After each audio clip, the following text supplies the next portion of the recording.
अदालगुरि जिल्लानि जिंगाबोल बेन्दोङाव थानाय हान्थापारा ओनसोलखौ फासनै दैया गोबां दैज्लां बोथोरनि जुब जुब अखा हानायजों दैया खुरखालांजोबनानै गोबां गामिनि न'फोरा भुगिनांनानै खस्थ' मोननांगौ जादों। दै खुरखानायनि जाहोनावनो गंसे फिसाय गैजायै दुखुथिया न'फोरखौ दैया खुरखालांजोबनायजों हालाय हाफाय जानो गोनां जादों। बे जाथायखौ बिटिआरनि मावफुं सोद्रोमा इएम रन्जित बसुमतारिया अदालगुरि जिल्लानि रतेन्द्र दैमारि बिथांखौ नायनानै हेफाजाब होनो थाखाय बिथोन होनायलाय रतेन्द्र दैमारि बिथाङा थांनानै रां अनसुंथाइ होनानै गामिनि सुबुंफोरा जेसिबिजों जावनानै दै बोहैनायखौ गुबुन लामाजों बोहैहोहरनाय राहा खालामो। लोगोसे ओनसोलनि रायजो राजाफ्रा बिटिसिनि गाहाय मावफुं सोद्रोमा प्रमद बर' बिथांनिसिम अनसुंथाइ नागिरो। आरो रतेन्द्र दैमारि बिथाङा खौरांगिरिफोरनि सिगाङाव फोरमायबावोदि फैबाय थानाय समाव थाबैनो अन्थाइ जाबनाय खामानिखौ मावफुंनाय जागोन होननानै फोरमायो। लोगोसे खौरांगिरिफोरनि सिगाङाव रायजो राजाफ्रा बिटिसि चिफ प्रमद बर' बिथांनि सायाव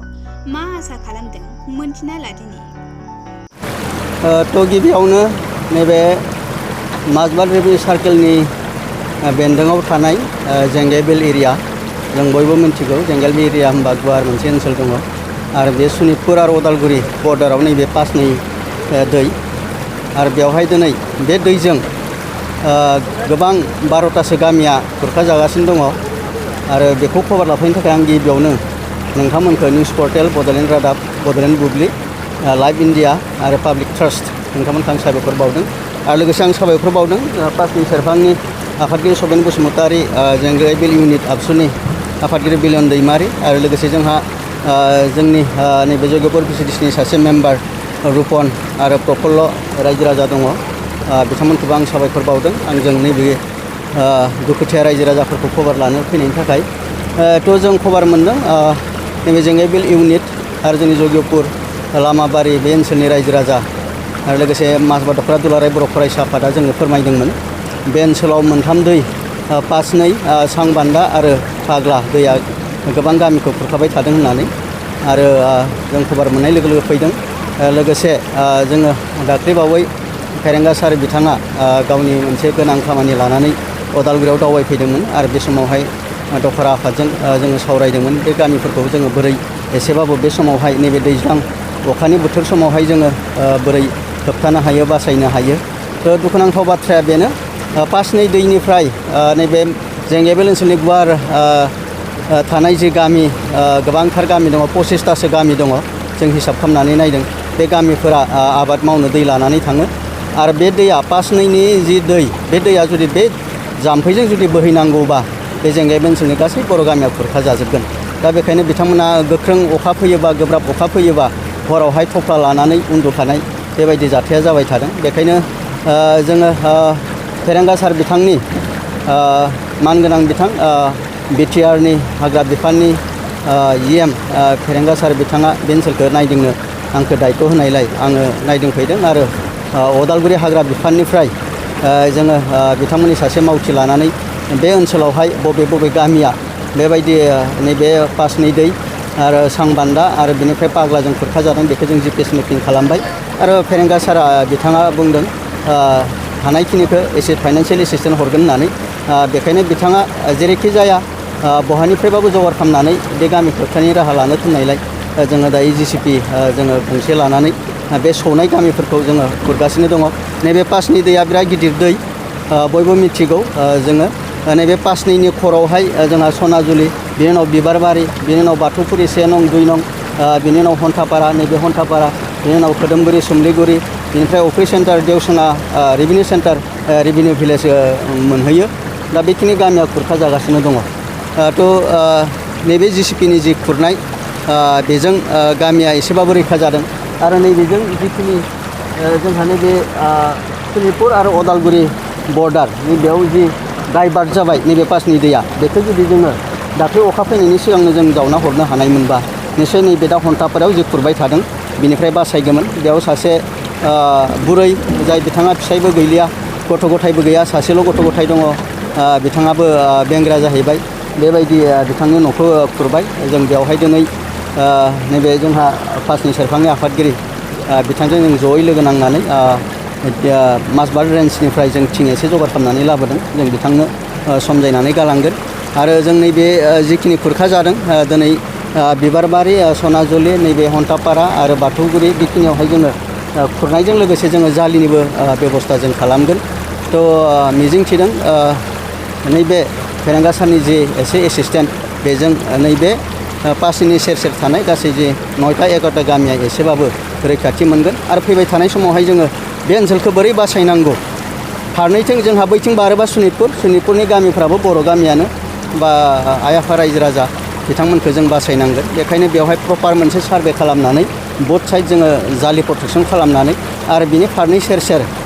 इन फिउचार जोङो बिफां गायनायनि राहा लानांगोन जोंनि बे ओनसोलनि जाखांफुनाय सेंग्रा युथ बिथांमोना जोङो आथिखालाव नुदों जोङो दिनै हाग्रा बिफाननिख्रुइ जोङो NGO दानानै बा बेबायदि जोङो हाग्रा रैखाथि बिफान जोङो ग्रुप हिसाबै जोङो दानानै ZFMC दानानै जोङो हाग्राखौ जों रैखाथि होनो हायो हाग्राखौ बासायनो हायो दिनै भैराबकुन्दआवहाय जोंहा मेन फरेस्ट जि दङ बेवहाय दिनै गोबां रोजा रोजा दिनै बिफां गायनाय जाबाय आरो बिफांफोरा देरबाय आरो समायना मोनसे हाग्रामानि बेवहाय हाग्रा बायदि बेवहाय दिनै हाग्रा ओनसोल बेवहाय जों सोरजिनानै लानो हाबाय थ' जोङो मोनसे समाव जोङो हा गैयिनि थाखाय जों हाग्राफोरखौ दानदोंमोन दायो जों बिफांखौ गायफिननांसिगोन हाग्राखौ जों सोरजिनांगोन अब्लासो जोङो दैसानिफ्राय जों रैखा मोनगोन हाग्राया धंस जायोबा जि दैनि बोहैनाय जि वाटार लेभेल बेयो गोथौआव थाङोब्ला दैनि दाहारा बारा जायो इरिसना बारा जायो दा बेखायनो जोङो हाग्राखौ जों गायफिननांगोन आरो जोङो बोथ साइड जों जालि प्रटेक्सनखौ होनांगोन मानोना नैबे जि दुखुथिया गामिफोर जों जि मख'बाय आरो आइ आफा रायजो राजा बिथांमोननि हा हु बारि बागान आबाद फोथार बेखौ जों बासायनो हागोन दा जोङो सांग्रां जानानै थानांगोन नैबे दैज्लां समावहाय माला माने गोब्राब अखाजों हाजोआव हानाय गोब्राब अखाजों माला दैबाना जायो बिनि थाखाय जों सांग्रां जाना थानांगोन आरो बिनि थाखाय जों जिमान हायो इमिडियेट नैबे इमारजेन्सि मेजार्स जि हरखाब जोङो जि रैखाथि होनाय जि हेफाजाब होनाय बेखौ जोङो मावनो नाजागोन आं बेखिनिखौनो बुंबाय आरो नोंथांमोनखौ खबर लाफिननो थाखाय धन्यबाद बे नुबाय थानाय दैमायानो जादों फासनो दैमा बे उदालगुरि जिल्लानि ओरै सा सानजा जोबथा ओरै सनितपुर जायो बे दैमाखौ बारनाय लोगो लोगो बे फासनो दैमा दा बे फासनो दैमाया नैबे जोंनि ओरैजाय खाथियाव थानाय गामि हन्टापारा गामि होनना बुङो बे जोंनि गामिखौ दा बेखौ थांनाय जों मास मोनसेसो सिगां थेदोंमोन खिन्थु थेबाबो लाखिनो हायाखै दा खुरखावनानै फ्राय माने 50 जौखोन्दो गामिखौ खुरखावहैजोब्बाय दा बे खुरखावनायनि गेजेरजों गोबां न'खरनै न'खरथामसो फ्राय न'खरखौ खुरनानै लांबाय न'फोरखौ बिनिफ्राय खुरगासिनो दं दाबो आरो दा दैया जेसेबांनो हाजोआव अखा हायो अब्लानो देरै आरो खुरनानै लांबाय थायो हाफोरखौ बिराद खुरगासिनो दङ दा गामिया फ्राय ओरैजाय जोंनि आफांथिं माने बहुद गामि दङ दा जोंनि गामियानो फार्स्ट गोलैगोरो आरो जोंनि गामिखौ खुरना थांनाय लोगो लोगो आरो मोनसे दै दंबावो दा बे दैखौ मोनहैयोब्लाथ' ओरैजाय आरो आफाङाव बहुद गामि दङ दा बेफोर गामिफोरखौ खुरखावहैजोबगोन आरो ना जों बेखौनो बुंनो सानदों दा हन्टापारा गामिनि जानानै दा जोङो सिगां समनिफ्रायनो UPPL हान्जानो भट होगासिनो दङ बा सोलिबाय थानाय सरकारनोनो जों भट होबोगासिनो दङ दा प्रमद बर' सारनोबो जोङो भटखौ थांनाय समफ्रावबो भटखौ होनाय जादों दा बेखायनो जोङो हन्टापारा गामिनि जानानै बे ओनसोलनि जानानै जोङो बेखौनो BTR सरकारनिजों खावलायहरनाय जायोदि अन्नानै BTR सरकारा जोंखौ हाजासे 100% मदद होनांगौ दै थेनाय आरो जालि होनाय दा जोंनो जालि नांगौ दा बेखौ जों आंनि हांख्रायनायाव जोङो फोरमायहरदोंमोन नालाय बिदिनो रतेन्द्र दैमारि सारनो जोङो फोरमायहरदोंमोन जामबुंनि गेजेरजोंब्लाबो जों फोरमायहरनायनि गेजेराव दा रतेन्द्र सारा फैनानै नायफैग्रोबाय नायनायनि गेजेरजों सारा बे JCBनि राहाखौ खालामनानै होनाय जादों आरो दा JCBया जावगासिनो दङ दा अब्लाबो JCBजों थेयोब्लाबो JCBजों जास्ट जावफ्लंनानै होग्रोनाय जागोन होना बुंदों आरो बेनिफ्राय जालि होआबा खिन्थु लाखिनो हानाय नङा आरो जास्ट जावफ्लंनोल'सो हानाय जागोन बेनिफ्राय थेनायल'जों हाया माने JCBल'जों थेनायजों जानाया जालि नांदेरगोन आरो ना दा बेखायनो रतेन्द्र सारा जाखिनि दासिम मदद होगासिनो दङ आरो होलांबाय थागोनखौ जों आसा खालामदों दा बेखायनो जोङो हन्टापारा गामिनि जानानै गोसो गोरबोआव जोबोद गोजोननाय मोन्दों आरो सारखौबो जोङो रोजा रोजा साबायखर बावदों Central Institute of Technology Kokrajhar admission going on for the season 2021 and 2022.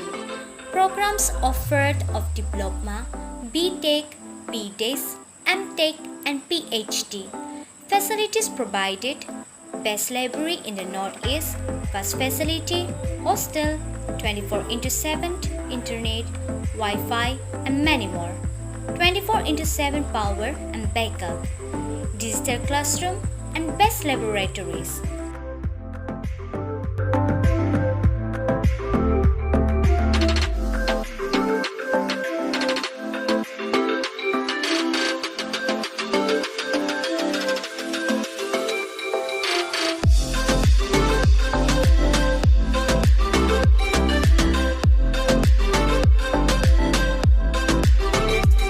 More details, contact us on 7086187124.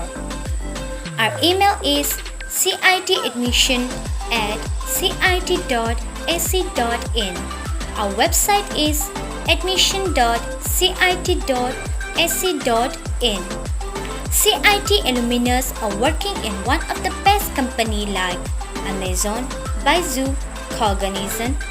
Wipro, Infosys, Indian Oil, Erection, NSC, etc.